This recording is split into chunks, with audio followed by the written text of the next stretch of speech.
This video is brought to you by BoardGamePrices.com, the best place to find board games online.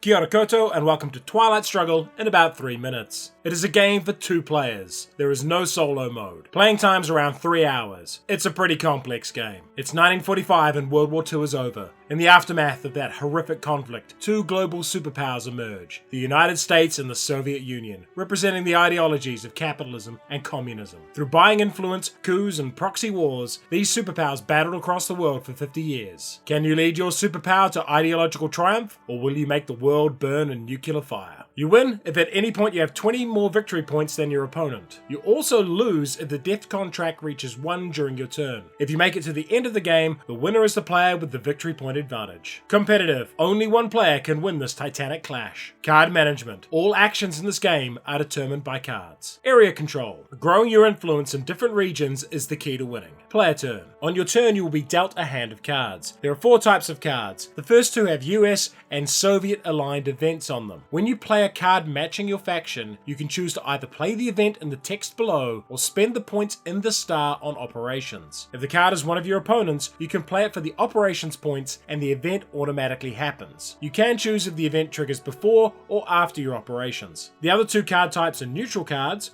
which either player can use for the event or operation, and scoring cards. The first card played each turn is called the headline card. You must play this card for its event, and they are played face down and resolved in order from largest to smallest. Play then starts with the Soviets and alternates between the players for 6 or 7 rounds. Operations points can be spent to take 1 of 3 actions. The first is to build influence. For each point on the card, increase your influence on the board by 1, so France from 1 to 3. Alternatively, you can spread that influence around. Note that any influence placed must be adjacent to some of your existing influence. At the top right of each region is its stability score. If you ever have this much more influence in a region than your opponent, you are considered to control the region. Placing influence in a controlled region costs 2 points. The second operation is a coup. Place your operations card and then roll a die. Add those together and subtract double the region's stability score. Subtract that amount of opponent's influence and add your own influence if that would take the score past 0. Also, if this country is a battleground, as marked by the solid blue bar at the top, increase the DEFCON track by 1. Coups also give you military operations points. You will lose a victory point at the end of the turn for each point the DEFCON track is above your military ops track. The last operation is realignment, where you try to weaken your opponent's influence. This is an opposed roll modified by who has the most influence in that region and its neighbors. Once per turn, if you don't want to play a card, you can spend it on the space race. Scoring cards are based on who controls what in the region. In this case, both players have presence, but if the US controlled France as well, they would score domination points. At the start of the game, you only have the early war cards. Add the mid-war ones at turn 4 and the late war at turn 8. Why would you like this game? Twilight Struggle is one of my all-time favorite games, and I wish I could play it more often. It's a game that requires you to think turns in advance while managing short-term risks based on your hand draw. The conflict rages across 6 distinct regions whose importance ebbs and flows based on the scoring cards. Losing track of what's happening in one region can cost you the game.